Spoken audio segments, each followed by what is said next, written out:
Hi and welcome to another narration presented by yours truly, Cryptids Roost. If you enjoy this and other stories, please be so kind as to hit that like button and don't forget to subscribe. This will help with the YouTube's algorithm and will help promote the channel more. Now, even though I'm not yet monetized by YouTube, I have created some awesome merch for you guys. So please be so kind as to visit www.redbubble.com/people/cryptids-roost and grab yourself a t-shirt, hoodie, mug or even a wall clock or whatever else grabs your fancy. There's plenty there to choose from. Now the link is in the description, and if you would like an honourable mention, take a snapshot of yourself with your merch, send it in and I'll feature it in one of my videos. Oh, and don't forget to leave a comment, maybe even tell us how you would handle the upcoming situations. And finally, thank you everyone for helping us to reach another milestone. This week we topped 1,000 total views.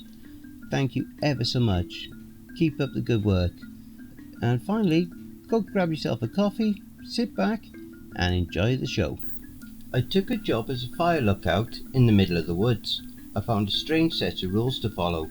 Part 3. This brilliant series is written by Reddit user SquishyCabbage. What list? Alison radioed back.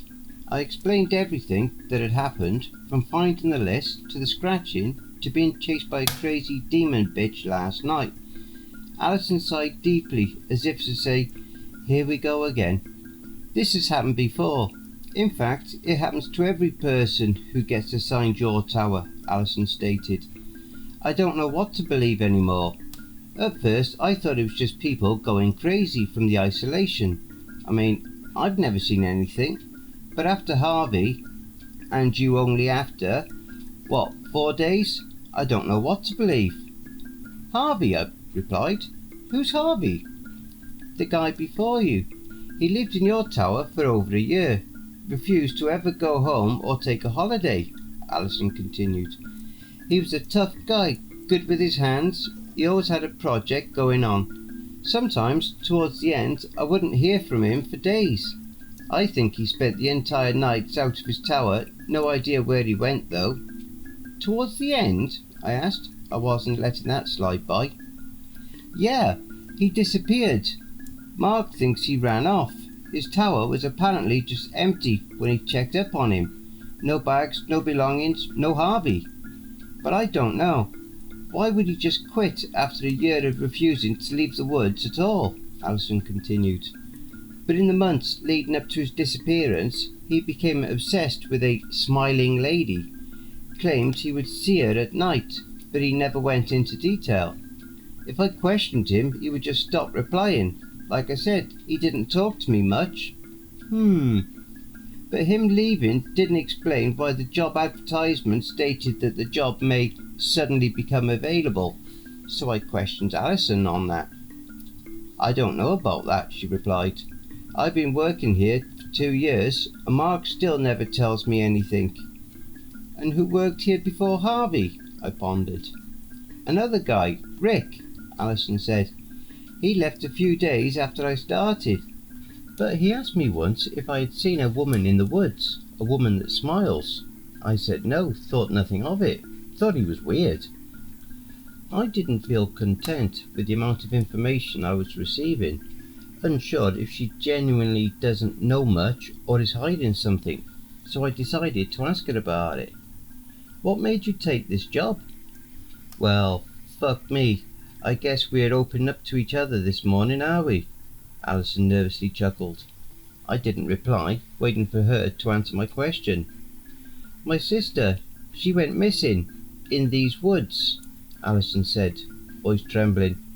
It was right before I started. I took the job too. I dunno. Tried to find her, or tried to help others who might get lost. I dunno. I'm sorry about your sister, Alison. I felt bad for asking. That's courageous of you though. I'm not going to ask any more questions, not yet. I'm not sure how much she's actually telling me, but at the moment, it feels like she's my ally. and I want to keep it that way. I thanked her for talking to me. I trust her, I think. I feel a bit more at ease, although I'm not sure why. Harvey apparently just disappeared, and both he and Rick claimed to have seen the smiling lady. Was that the lady that chased me last night? The camera I had found was now charging up. It's evening. I still haven't slept. I've really not moved. I've just been trying to make sense of all the information Alison gave me, but I can't. Maybe the camera will provide some answers. It flickers on. On the screen, 3 choices: photo, gallery, settings. I choose gallery. The first few photos aren't exciting. There's a few pictures of a random lake, a random house, a random car. Nothing that helps me.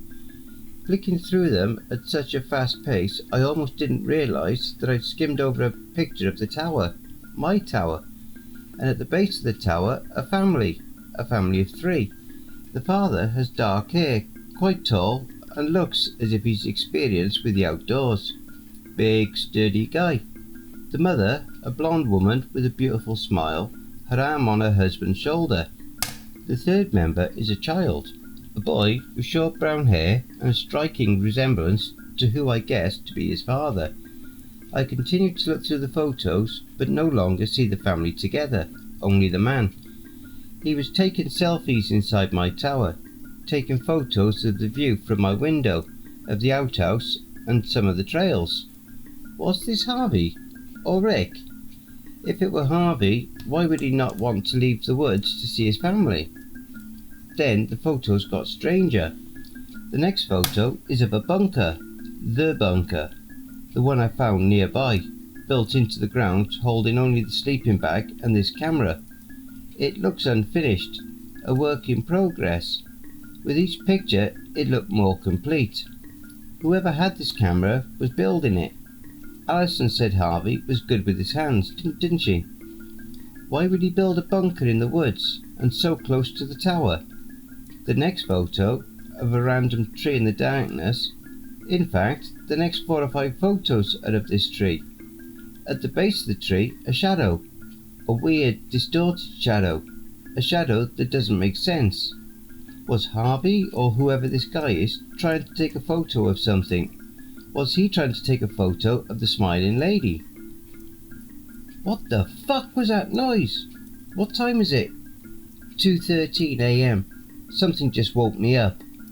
I can't hear anything now, but something definitely woke me up. I was so tired from the night before that I wouldn't have just woken up on my own accord. Maybe it's I hear faint crying. A woman's cry. It doesn't sound too close, but I sit up in bed as I listen to the long, mournful wail. I know this rule. Rule 3. If you hear a woman crying between the hours of 1 AM to 4 AM, ignore it. Except I can't ignore it. It sounds so sad, so broken. Part of me wants to go and help her. The other part of me wants to investigate and get answers. No part of me wants to ignore it. Quietly as I can, I slide on my gear, grab my flashlight and radio, and open the door to my hut. I carefully went down the stairs, shining the light at my feet to ensure I didn't trip. The crying is coming from an area of the woods off the path, so I carefully tread towards the darkest clutter of the trees. The cries are of such pain, such sadness. I can only compare them to that of a mother who has lost her child, wailing in complete despair, losing a part of her soul with every agonizing sob. My flashlight is off now, as the crying is getting louder. I'm crouched down, moving bush to bush, tree to tree. The air is foggy, cold, getting colder the closer I get. As I crouch behind a tree, I see her. She's sat down by a tree, her face covered, crying into her hands. She is side on to me and has long dark hair which sprawls down her back and rests in the dirt. Although I can't see it too clearly, she wears a gown which seems clean and undamaged. What is damaged though are her arms. Her arms are twisted, broken. One of her elbows is bent backwards, with bone jutting out under the skin from both her forearms, although not piercing through. Her fingernails long, sharp, not an ounce of meat on her body almost skeletal, her pale white skin glowing in the darkness, hugging her collarbone, accentuating her bony figure. My radio statics, only for a second. I quickly look down to turn it off, and as I do, I realise the crying has stopped. I'm still looking down at my radio. Fuck, she heard me. I can't look up, I feel sick. I force myself and slowly look up at her. She's looking at me. She has hollow, dark, wide eyes. They look lifeless. The whites of her eyes provided a drastic contrast to her dark pupils. Her eyebrows are raised. She's smiling. Her smile is unnaturally wide, spreading across her face, wider than what should have been possible, baring all of her teeth. Her smile so menacing, dark. On her face, remnants of the tears she had cried. Some tears still dripping off her sharp cheekbones and dripping down her narrow neck. Except she wasn't crying now. She looked excited. I'm about to run. I can't look away from her, but I'm trying to convince myself to fucking run. I need to run. I've been staring at her for about half a minute and she hasn't moved. Her eyes still locked with mine, her smile sinister. Just as I'm about to muster the courage to turn my back on her and run, she moves. In one quick motion, her neck snaps to the side with a click, and she crawls into the darkness beyond her. The movement so fast, her broken arms cracking as she shot away. This is my chance. I turn to run. I run hard, don't look back. I'm dodging some trees, running into others, but not stopping. Why did she just leave me alone like that?